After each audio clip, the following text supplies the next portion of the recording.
Welcome back to DAGryffyn Hobby. My name's Dave. I've got a recent purchase from eBay here, and we need to check it out.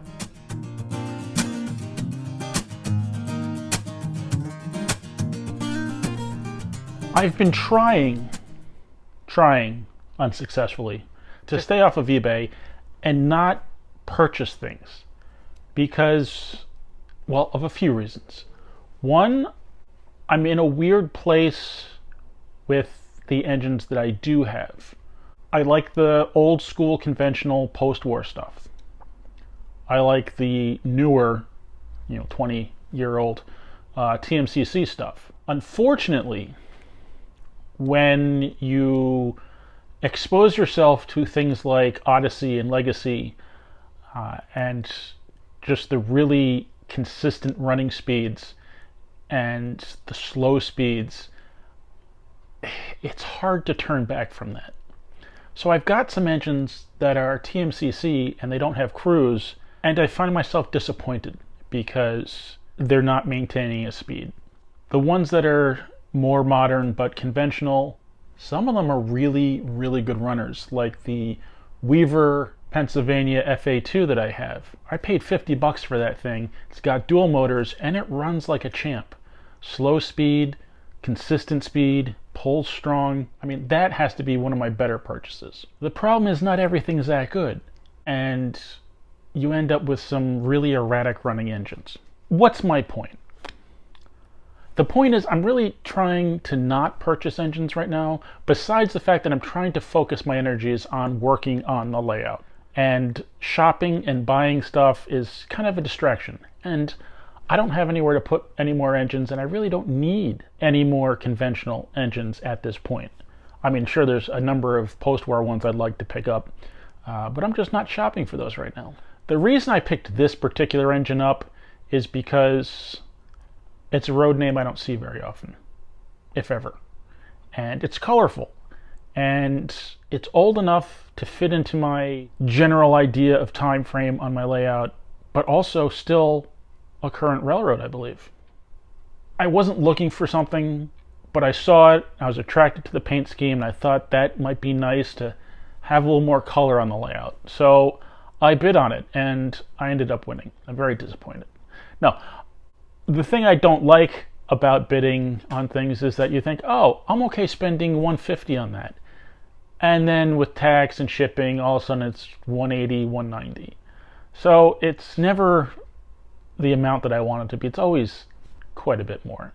So this engine I picked up for, I think, $180. And I want to open this up and see what it looks like. So that's what I'm going to do. And this knife is so dull, it's barely cutting the tape.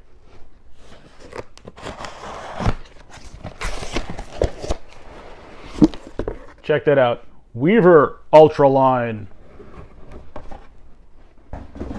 Box is in nice shape. Got the little owner's manual, the top foam, and there it is. Oh, damaged. Certainly wasn't due to lack of packaging. The horn broke off. It looks like not only did it break off, but it scratched the top of the engine. Well, that is certainly disappointing, especially since the engine looks like it's in really, really nice condition. This actually might be unrun. The center rail pickups look brand new, and I really don't see any marks on the wheels. That's pretty cool. Anyway, what is it? Well, that's a very good question.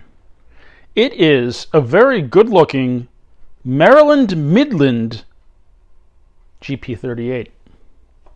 Look at that. Isn't that gorgeous? Those colors might not come out right in the video, but in here they look fantastic. It's unfortunate that the horn broke off and scratched the top, but other than that, it's gorgeous. Oh, forgot a piece of foam. Oh, forgot another piece of foam. I should probably open it, inspect it all and all that, but first I got to put it on the track and see if it works. I have to check something. I totally forgot, between the time I ordered it and the slight delay in shipping, that this was TMCC. So I'm a little happier now with the purchase. The TMCC seems to be working, but the sound does not. It's making a crackling noise. I'm thinking I really should open this thing up and check it out before I do anything else. Pretty fragile looking horn. A little tweaked, but it should be okay. The scratch is just a little disappointing.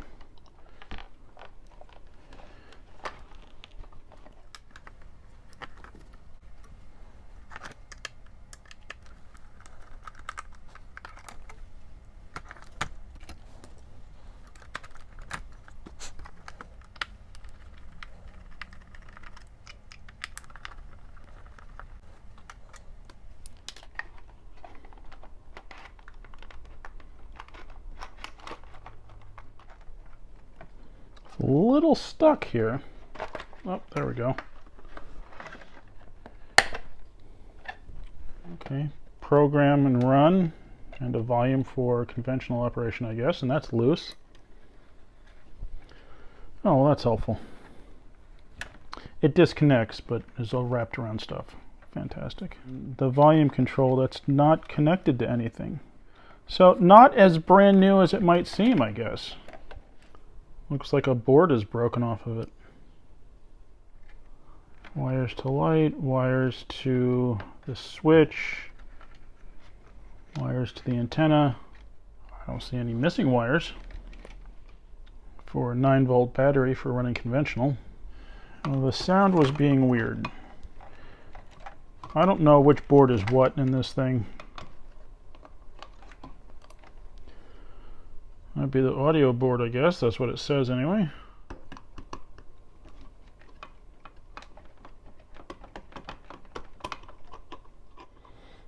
It's the power board, I guess.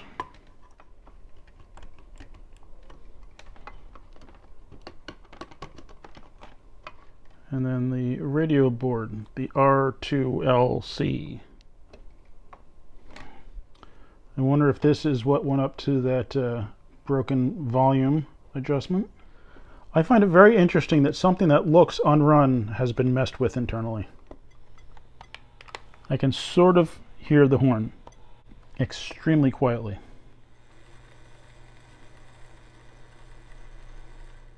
So is the lack of performance from the sound because it needs the pot turned up all the way? I wouldn't think that would have anything to do with it. But then I am no expert in these things. Oh, look at that. This wire's loose right here. And that's the one with the volume adjustment knob on it. It doesn't look like it wants to plug in. All right, I'm going to fiddle around with this for a moment and then we'll come back. Okay, I've done a little bit of exploration here. That connector for the soundboard was pretty much disconnected. When I removed a couple other things from the board, rearranged them, snapped them back in, powered it up, the sounds came back nice and loud.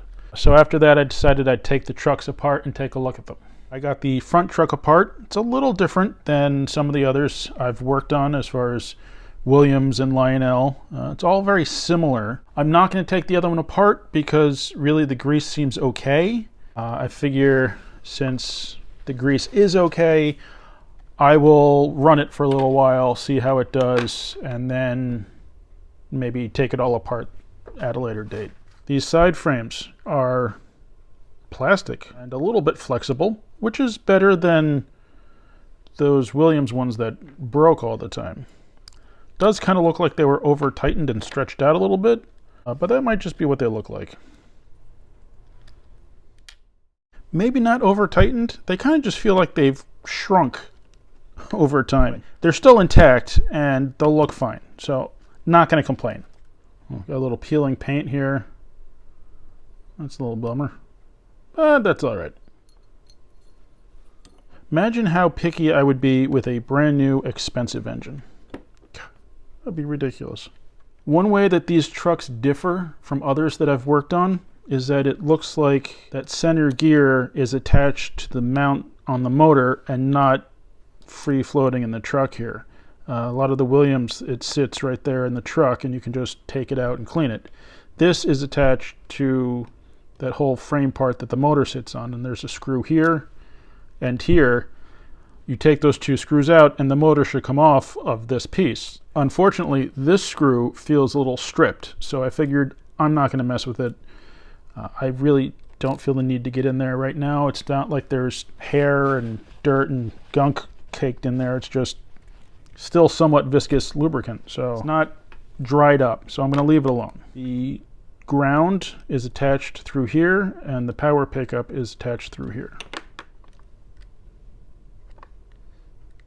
I did oil the axles and the axles for the gears with Labelle 107. Put the truck on and you've got the one screw that goes into that motor frame. This is the big screw that goes through to the center rail pickup. The power is connected. Just have to reconnect the ground. I have to reconnect the front coupler, and I didn't pay attention to which one I took it out of. We'll have to power it up and check. Okay, so everything's connected again. Again, this was the connector here that wasn't connected properly. It's a wide one, and it was sort of making contact. So that definitely explains the odd behavior of the sound card. Okay, well, let's fire this thing up. It's loud.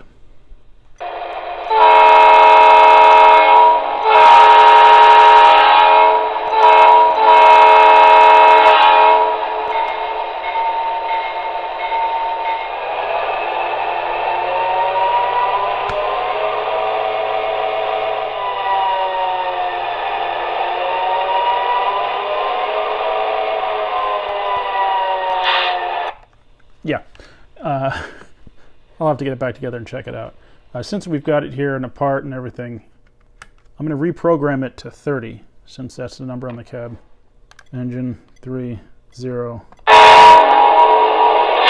Okay, so I'm going to put it back together and we'll see how it runs on the layout.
I hope you enjoyed the video. Thank you very much for watching.